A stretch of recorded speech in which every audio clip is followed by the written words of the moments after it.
doctorants, c'est des échanges. C'est toujours très agréable de découvrir l'éventail qui est très large des travaux qui sont menés. Je suis donc Valérie Ferrandez, je suis psychologue de formation initiale, mais j'ai travaillé dans ma carrière professionnelle plutôt dans le cadre de la formation et notamment la formation des adultes. Et actuellement, je travaille au rectorat de Montpellier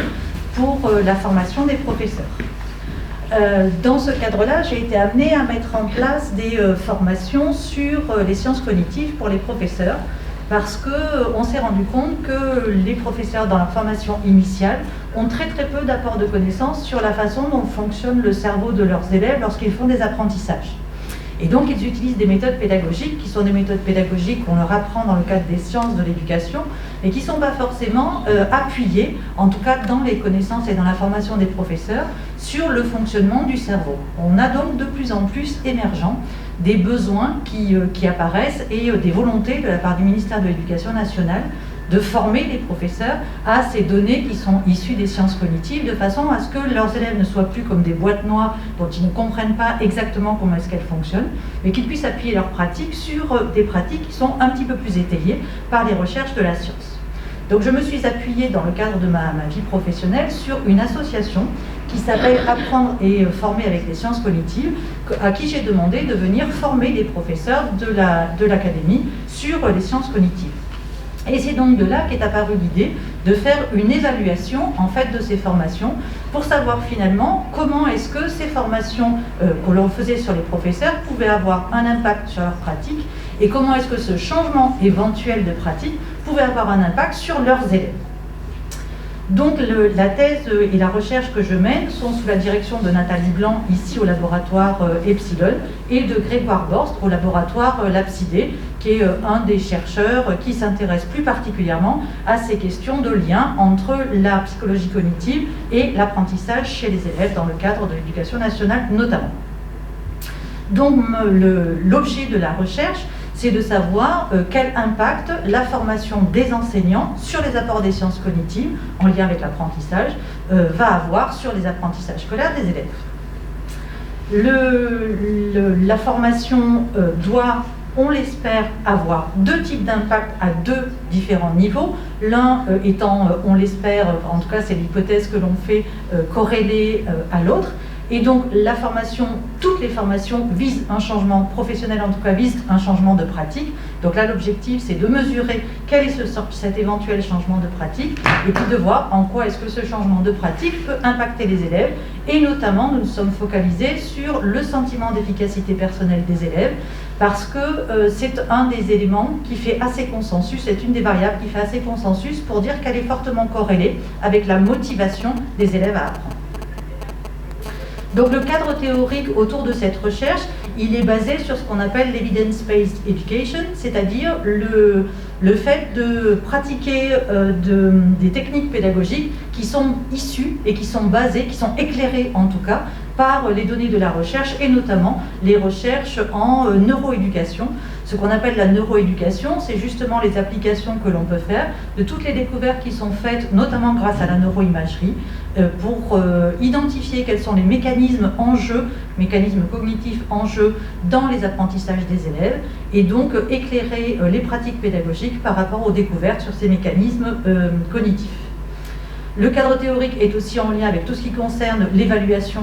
des formations et donc le sentiment d'efficacité personnelle qui est un concept qui a été développé par Albert Bandura et qui représente la façon dont les élèves identifient leurs propres compétences, notamment en termes d'apprentissage et en termes de capacité cognitive. Donc l'hypothèse c'est que la formation des professeurs va les amener à modifier leur pratique d'enseignement, que ça permettra donc aux élèves de faire un apprentissage plus efficace et que cela améliorera le sentiment d'efficacité personnelle des élèves. Et l'objectif de la recherche est de voir si on a la possibilité, si ce processus est validé, de le modéliser. En ce qui concerne donc le protocole, il y a plusieurs recueils de données qui se font. Il y a des recueils de données qui se font auprès des professeurs, des recueils de données qui se font auprès des élèves et auprès des parents de ces élèves, puisque en parallèle du sentiment d'efficacité personnelle, on utilise un questionnaire qui a pour objectif de mesurer les fonctions exécutives des élèves et de voir si, à travers la formation et le changement des pratiques des professeurs, on peut identifier un effet sur les fonctions exécutives des élèves avant et après la formation et la mise en œuvre de pratiques pédagogiques éclairées par les sciences cognitives. Donc au niveau du protocole, on a deux types de groupes qui vont être comparés. Il y a le groupe des professeurs qui vont bénéficier, j'espère, qui en tout cas vont participer à la formation. Donc on leur fait passer un questionnaire avant la formation. Dans ce questionnaire, il y a plusieurs éléments qui sont évalués. Il y a d'abord leur connaissance en matière de sciences cognitives pour évaluer ce qu'on appelle l'efficacité pédagogique de la formation, c'est-à-dire est-ce que cette formation leur a permis d'acquérir de nouvelles connaissances par rapport aux sciences cognitives et au fonctionnement cognitif de leurs élèves. Il y a aussi des éléments qui sont en lien avec le sentiment d'efficacité personnelle des professeurs, c'est-à-dire comment est-ce qu'eux, ils se jugent en tant que professeurs. Est-ce qu'ils pensent qu'ils sont de bons professeurs, qu'ils ont de bonnes compétences en termes d'enseignement. Et puis il y a un troisième volet qui concerne la façon dont ils voient leurs élèves, pour identifier est-ce que cette façon de voir leurs élèves va évoluer lorsqu'ils auront une meilleure connaissance de la façon dont leurs élèves apprennent et comment fonctionne le cerveau de leurs élèves. Donc un premier questionnaire qui a lieu avant la formation. Ensuite, il y a donc la formation des professeurs qui se déroule. Donc cette formation est sur une durée de 2 journées. Et à la fin de la formation, on leur fait passer un nouveau questionnaire. Et puis on leur fait passer un questionnaire en fin d'année et on essaye d'évaluer donc quelle a été leur évolution en termes de pratique entre avant la formation, juste après la formation et en fin d'année. On a des questionnaires aussi qui sont administrés aux élèves en début et en fin d'année pour évaluer, comme je vous le disais, essentiellement leur pratique en termes d'apprentissage et leur sentiment d'efficacité personnelle, et un questionnaire qui est administré aux parents en début et en fin d'année pour mesurer les fonctions exécutives de leur enfant grâce à un questionnaire qui a été proposé par, qu'on appelle le questionnaire brief, et qui a été proposé par validé par une association. Et ce groupe-là est comparé avec un groupe témoin, donc dans lequel il va y avoir de la même façon des professeurs qui vont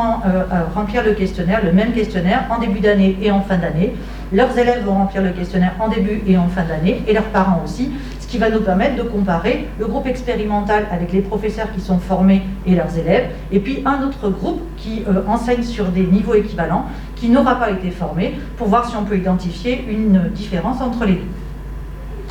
Donc voilà très rapidement comment est-ce que ça se passe. Donc on a le questionnaire avant formation, la formation, les séries de questionnaires sur le groupe expérimental en début d'année, professeurs, élèves et parents, et la mise en place des pratiques pédagogiques issues des sciences cognitives après la formation, et puis les évaluations en fin d'année pour voir si on peut mesurer une différence entre les deux. Donc il y a 4 études qui sont en cours, puisqu'on essaye de faire ça sur plusieurs années. Donc dans différentes académies, auprès de différents groupes, que ce soit en lycée professionnel, que ce soit auprès d'étudiants, que ce soit auprès d'élèves du secondaire, collège et lycée. Et puis avec l'étude de la Guadeloupe aussi, les élèves de premier cycle et même des élèves de maternelle. Donc ce qui nous a obligés à adapter un petit peu notre protocole, puisque ce n'était pas initialement les publics que l'on visait, mais il y a eu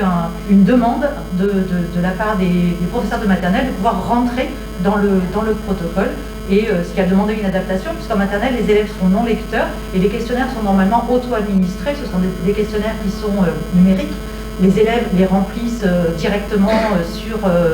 sur Internet. Avec les tout petits, ça a demandé une adaptation, puisqu'il faut leur lire les questionnaires et adapter un petit peu les termes.